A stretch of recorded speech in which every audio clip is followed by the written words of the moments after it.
Small and medium-scale enterprises in Nigeria are about to receive a boost.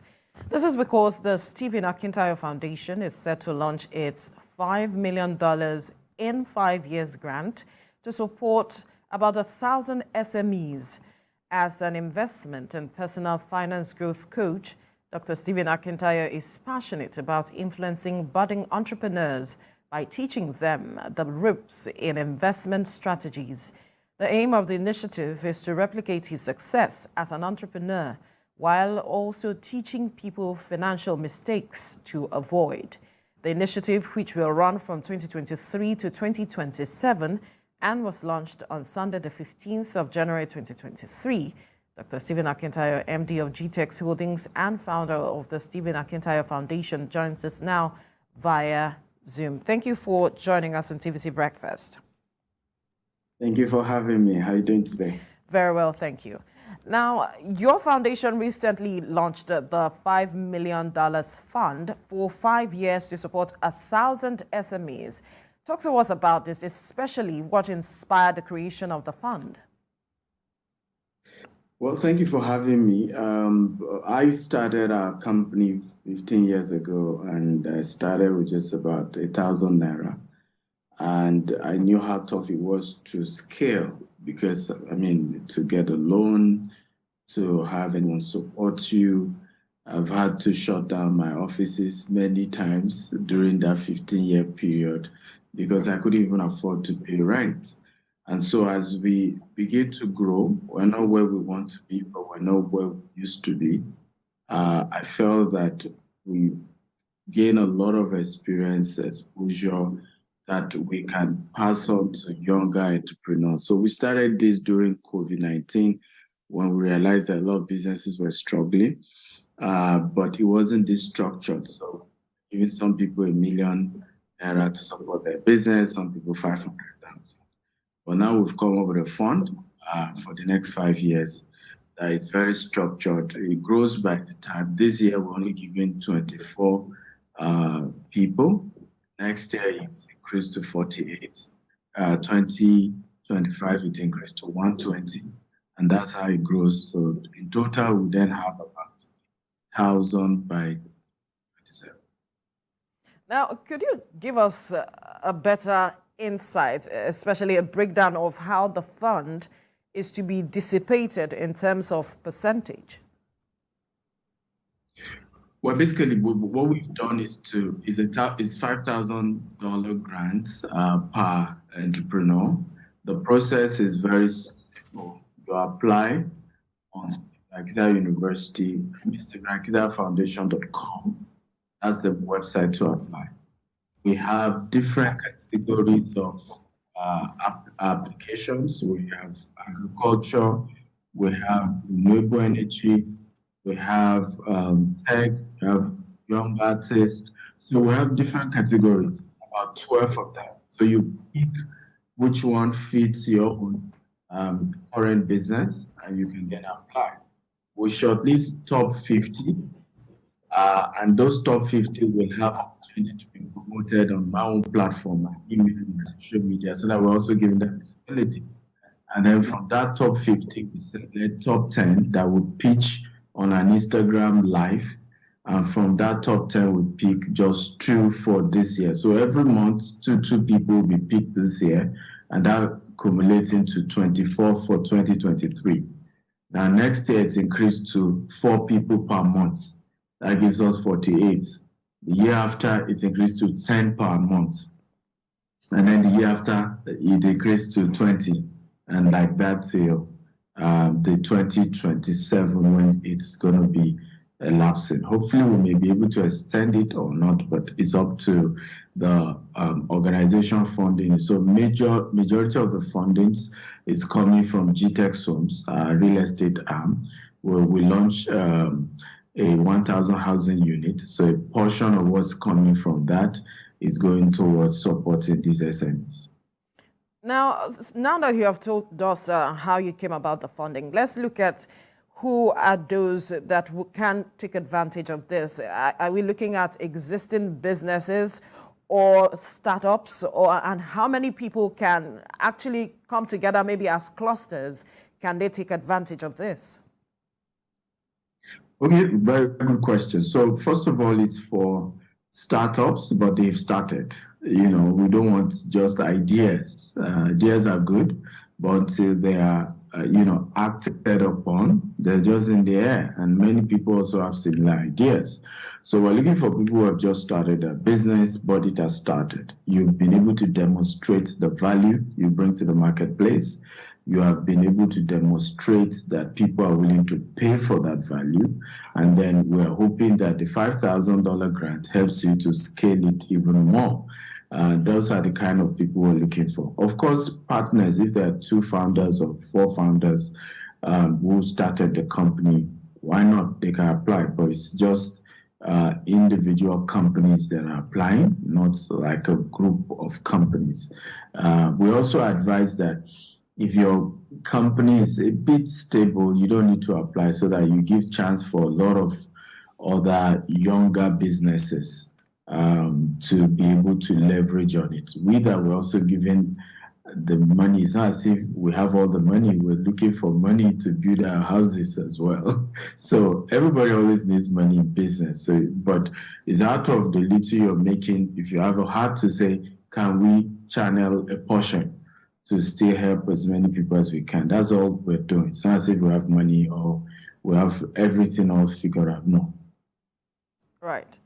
So is there the possibility of perhaps increasing this funding from what it is now, $5 million, to perhaps 10, 15 in coming years?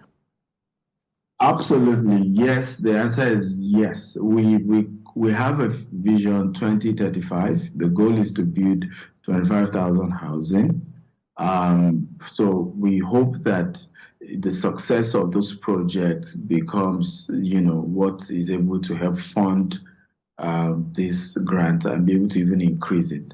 Secondly, also is that we know that as you start funding like this, a lot of friends, a lot of partners, a lot of other organizations will ultimately approach us at some point to say, hey, we have more funds so that it can be released to more people. Because one of the unique things about what we're doing is that we're not just giving people money. They are going to be given access to Akintayo universities, an online portal where from Robert Kiyosaki, John Maxwell, Grant Cardone, myself, great entrepreneurs have done courses to help these entrepreneurs succeed, to help them in their personal life, in their business, and structure for their business as well. So the top 50 are even getting not just money, they will be able to get the opportunity to have training. Also, many of the winners as well, even those who don't win, will also have opportunity to have like office space. So we currently have about 7 offices in Nigeria. We have 4 outside Nigeria, Dubai, US, UK. We're adding 10 new offices in Nigeria this year.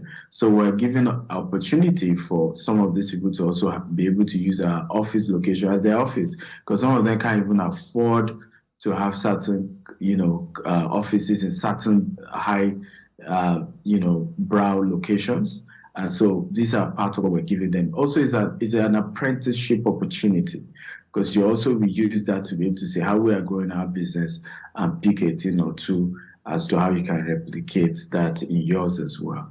So we are hoping this goes beyond just the money they're getting, but they're able to find a role model, they're able to find an apprentice model to help them scale their own business as well. Right. You mentioned that this began in 2020, and I am wondering if there are success stories that you can speak to us about. Absolutely. We have quite a very amazing one. We had a lady who, she called herself cobbler. She makes shoes. And, she was able to win at the 500,000 category of the grant. She's gone ahead to employ more people. In fact, she came first runner-up of the Titans reality TV show that gives, I think, another extra 20 million to entrepreneurs. We have another lady, she does Ankara kind of bag. She just finished from Kwara State University or something. When she applied, she got $1 million. And she's also been able to employ almost 10 people now in her business, and she's been able to scale. So we have quite a lot of, in fact, some of them will be part of this week, Friday. We're going to be having the top 10 pitch their ideas. So some of the previous winners will come and share a few testimonies. Then on Saturday, we have an international US based business founder. In fact, he happens to be one of the top real estate companies in the whole of US. He will be coming to select the top 2 on Saturday. So we're also engaging a lot of top CEOs to be part of us, and we hope someone like that will also be willing to provide some form of mentorship, even if it's 1 hour in a month, right, to help them review their businesses. That's part of the goal, because it's beyond just money. We've seen where people just get money and that's it, right? To succeed in business is way, way beyond money. Money is just a part of it, but not all of it. Interesting. Now, for many, 2023 is a pivotal year in Nigeria's economic history. People have come into the year with questions, aspirations, hopes, and even dreams. As a personal finance coach, how do you think people can grow their personal finance this year? Well, good question. This year is a tough year because, I mean, if you look at the data, it's not really smiling. We have a lot of top brands already downsizing. Amazon just let go of 18,000 people. Google has done theirs, Twitter has done theirs. Facebook did earlier, Tesla did earlier. So the data, in fact, Bank of America CEO, president just announced as well that this year, America is going to have like a slight recession. So it's a tough year, and with the effect of COVID, there's a lot of correction because some other, particularly tech companies, overhired during COVID due to the fact that people couldn't go out, so they relied on e-commerce and all that. So there's a lot of correction taking place. And so it means that you might lose your job. So the question is, how do you structure your own personal finance? And I've seen even business owners make this mistake. You must find a way to be able to earn money outside your business, even as a business owner, because there is no guarantee that your business will not have a downtime. So if all your own source of livelihood is banking on just the business and the successes of the business, if something happens to the business, now you're struggling. So my advice has always been, look out for low-risk investment opportunities, mid-risk investment opportunities to do that the returns may be little, but it guarantees that in the day of, tough time, tough season, you have something that takes good care of you. Insurance is very critical at this point. Here in Dubai, for example, there's a new policy the government put in place, which is fantastic for a season like this. Every employee gets to pay just $1.45, right? And they will be getting 3 months' salaries if they lose their job before they get another job. And that's a very good strategy. Now, you might not have that in Nigeria, but you may want to approach an insurance company to say, what kind of insurance can I do, right? By the way, I don't have an insurance company, so I'm not trying to market insurance. But what kind of insurance can I do that guarantees that if anything happens to my income, okay, I can be getting something pending when I get another. So these are low risk opportunities you want to begin to consider at this moment. You also want to consider monetizing your own skills as well. There are a lot of us who can make more money. I mean, I've written 37 books. I'm launching 3 more on my birthday, which is 28th of January. And I make money every day on Amazon. People buy my books all over the world. I'm a public speaker. I'm an author. I make money from all these various. I coach smaller businesses and I charge as well. I make money from all these sectors. So my business, winning or not, I and my family have structured our income in such a way that guaranteed I'm financially stable personally. And I think that's how we need to begin to think. Now, real estate remains a big money market for investors. As a major stakeholder in the real estate sector, we know you have, some dealings in Nigeria, Dubai, UK, and the US. What do you foresee for the sector globally, and how can Nigerians partake in the benefits? Well, it's a mixture of good and bad. Bad in the sense that, a lot of the remote work that happened during COVID helped the real estate sector. So I break it down this way. So a lot of people were focused on living in New York. People were living in California and some other big cities were able to move to not so big city, for example, let's say Dallas, and were still able to keep their job in New York because there was a lot of remote work going on. Now, they were able to buy properties cheaper in Dallas compared to that of New York. But what's happening now is that the remote work is reducing now. People are having to be forced back to work. And already, it's not as if the income is really that great anymore. So with this, you're having people, maybe they used to live in a 5-bedroom, they don't mind living in a 2-bedroom right now. But again, in business, one of these I share that as entrepreneurs, we should be able to master good and bad seasons in such a way that you leverage on it no matter what happens. So there are still people taking advantage of even this season to say, okay, now I have maybe smaller apartments available for you. A lot of the richest guys in the world are moving from big 10-bedroom mansions to smaller houses. That's beginning to rate. So you want to cash into 2-bedroom, 3-bedroom housing units as, again, in developed parts of the world. In Nigeria, we have a huge challenge because the housing deficit makes Nigeria quite different from other parts of the world. When you look at other parts of the world, you're having up market, down market. You can't have that in Nigeria because of the huge housing deficit. You have the population growing by the day. You are not having enough houses being built to match up to the volume of, the population that we have.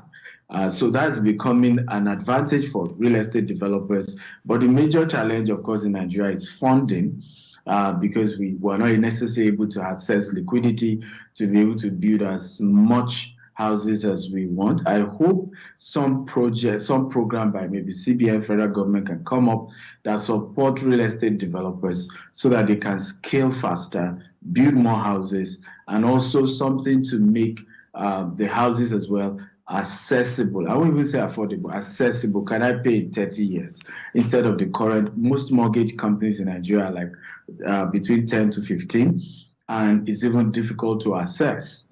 But can we even have something longer for 30 years? So gradually, more Nigerians can be able to own houses and live in decent homes.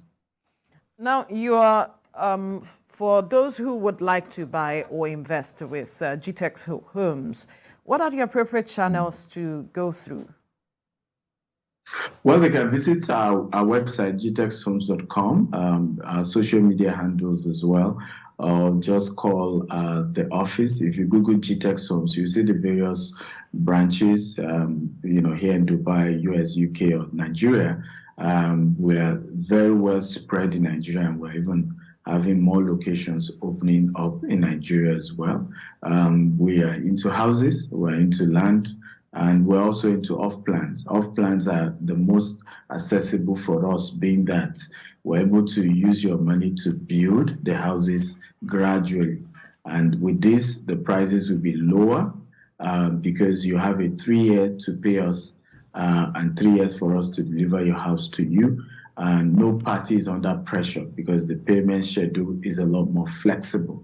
But they can always, Google our name and visit us in our office or call offices, and we're ready to help you out in whatever real estate needs you have.